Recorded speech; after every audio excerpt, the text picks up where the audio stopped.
حضرت جناب سیدنا سری سختی رحمتullah علیہ فرماتے میرا دل سخت ہو گیا تھا، میں بڑا پریشان رہتا تھا۔ حضرت معروف کرخی رحمتullah علیہ کی بارگاہ میں کئی دفعہ عرض کی،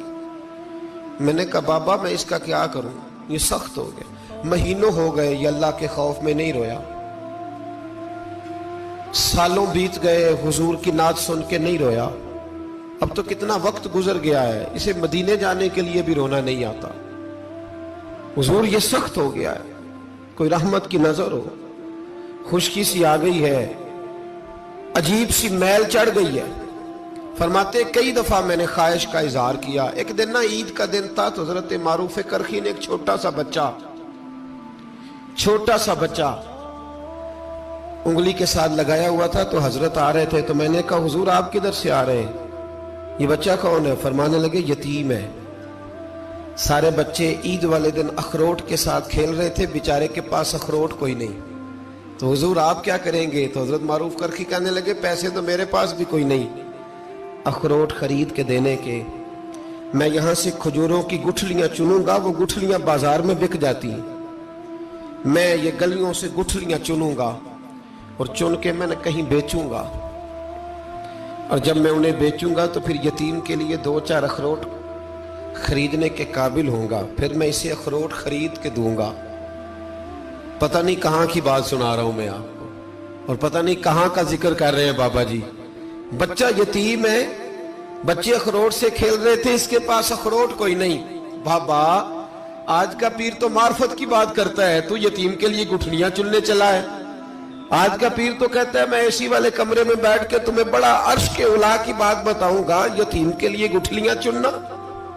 مدرسے کے طلباء کی نوکری کرنا، یتیموں کا، غریبوں کا، ان مجبوروں کا خیال کرنا، یہ تو رواج ہی نہیں ہے آج کا۔ بابا تو کیا کہانی سنا رہا ہے؟ تو حضرت معروف کرخی کہنے لگے گٹھلیاں چنوں گا، پھر انہیں بیچوں گا، پھر جب کچھ پیسے ملیں گے نا تو میں اسے اخروٹ خرید کے دوں گا، اور فرمانے لگے جب یہ اخروٹ سے کھیل کر ہنسے گا نا تو اللہ میرے دل کو سکون عطا فرمائے گا۔ میں گٹھلیاں چننے جا رہا ہوں، میں مزدوری کرنے، تیری تلاش میں پھرا میں جنگل، پہاڑ اور دشت میں۔ تو حضرت سری سختی فرماتے ہیں میرے گھر میں پیسے تھے، میں نے کہا حضور اگر یہ نوکری مجھے مل جائے تو میں غلام جو ہوا، اگر مجھے دے دے یہ نوکری تو میں نہ کر لوں؟ فرمانے لگے تو کر لے۔ فرماتے میں اس یتیم کو پہلے گھر لے گیا، وہاں سے میں نے پیسے لیے، پھر بازار لے گیا، کپڑے خریدے، اس کے لیے ٹوپی خریدی، پھر میں نے اسے 2 کھجوریں کھلائیں، پھر اخروٹ خرید کے دیے۔ حضرت سیدنا معروف کرخی کہتے ہیں اس کو میں نے چیزیں دے کے نا، وہ بچہ تھا، بچے ہی ہوتے ہیں، میں نے جب اسے اخروٹ دیے تو وہ دوڑنے لگا، میں بھی ہلکا ہلکا پیچھے چلنے لگا۔ فرماتے ہیں وہ جا کے بچوں کے گروہ میں مل گیا، وہاں درجنوں 20 بچے کھیل رہے تھے، وہ مل گیا، وہ کھیلتا رہا۔ آپ فرماتے ہیں لوگوں اس دن میرے رب نے میرے دل کو اپنے قرب کی لذت بھی عطا کی، اور میرا دل تھا میرے سینے پر ساری رات، تھا میرے سینے میں میرا دل پر ساری رات میرے نبی کے قدموں کا طواف کرتا رہا ہے۔ اب نہ لگ گیا ہے، پاک ہوئے تے پاک بھی ملدا ہے، اے بنا پاکوں پاک نہیں ملدا۔ سادے وجود نو تون دے نالوں اکو تولا ٹکڑا دل دا، دل لگا کے، دل لگ جائے تو پھر وہ لگ جاتا ہے۔ آپ یقین کریں لگتا ہے تو مزہ دیتا ہے، اور جب تک لگتا نہیں پھر کوئی بھی کیف سرور حاصل۔ امام زین العابدین رضی اللہ تعالیٰ عنہ مولا علی شیر خدا کے پوتے، امام حسین کے صاحبزادے، سیدہ پاک کی پیاری نسل، امام زین العابدین گھر میں نماز پڑھ رہے تھے، غور کرنا بات پہ، گھر پہ نماز پڑھ رہے تھے، گھر میں آگ لگ گئی۔ جب آگ لگی ہے تو پھر شور بھی ہوتا ہے،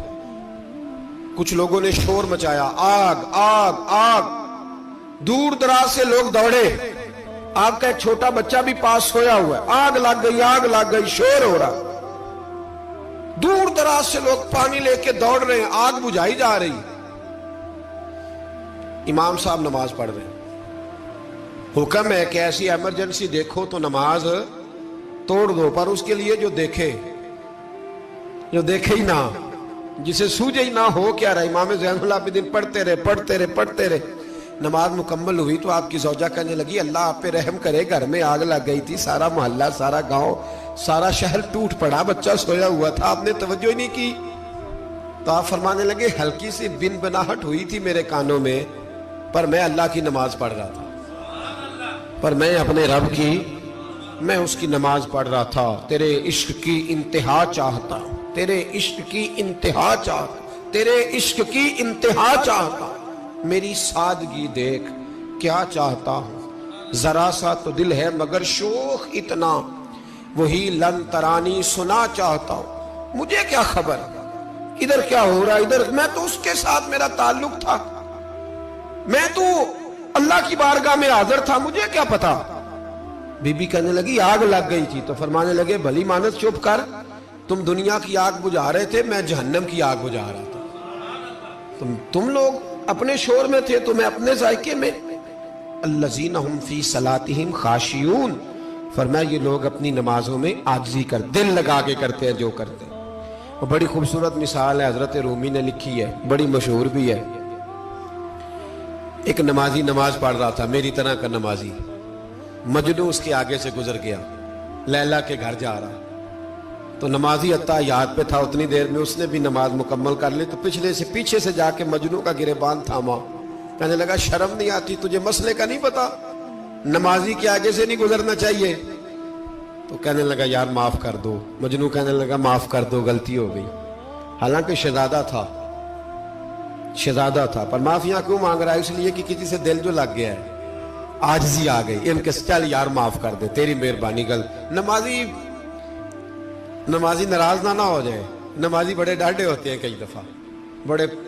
بڑے سخت ہوتے ہیں، نمازی تھا بڑا پکا، تو وہ کہنے لگا نہیں، نماز خراب کر دی تو نے، تجھے پتہ نہیں آگے سے نہیں گزرنا چاہیے، اور ویسے بھی زمانے کا رواج ہے، جو معافی مانگ لے لوگ سمجھتے ہیں بزدل ہے، یہ بھی بڑا مسئلہ ہے، آپ تھوڑا سا کہہ دیں کہ جب دیکھی جائے گی جو ہوگی، لوگ سمجھتے ہیں نہیں ہے دم کم، معافی مانگ لے سامنے والا بگڑ جاتا ہے، الا ماشاءاللہ، لیکن اس کا مطلب یہ نہیں کہ ہم معذرت کرنی چھوڑ دیں، وہ اگر بری عادت پہ ہے تو ہم نے اپنی اچھی عادت کو قائم رکھنا ہے، تو کہا جناب معاف کر دے، تو نمازی کہنے لگا نہیں تجھے عقل نہیں ہے، نمازی کے آگے سے نہیں گزرنا چاہیے۔ پھر مجنون نے بڑی بات کر دی، پھر ایک عاشق نے عاشقوں والا جملہ بولا، پھر ایک محبت کرنے والے نے بڑی بات کی، کہنے لگا یار نمازی میں تو معافی مانگ رہا ہوں تو نہیں دے رہا، چل ایک سوال کا جواب ہی دے دے کہ میں تو عورت کے عشق میں جا رہا تھا، مجھے تو نظر نہیں آیا کہ تو نماز پڑھ رہا ہے، میں تو بی بی کے عشق میں تھا، مجھے تو نظر نہیں آیا، تو بتا تو رب کے عشق میں تھا، تو مجھے کیسے دیکھ رہا تھا، میں تجھے کیسے نظر آیا، حالانکہ تو اللہ کے عشق میں کھڑا تھا، مالک حقیقی کی محبت میں تیری میرے اوپر نظر کیسے پڑ گئی، میں تو عورت کے عشق میں تھا۔ اب نمازی صاحب شرمندہ ہو گئے، مجنوں کہنے لگا آج کے بعد جب رب کی بارگاہ میں کھڑے ہونا نا، تو والذین آمنوا اشد حبا للہ، پھر نماز کے لیے نہیں اس کے پیار میں بھی کھڑے ہونا،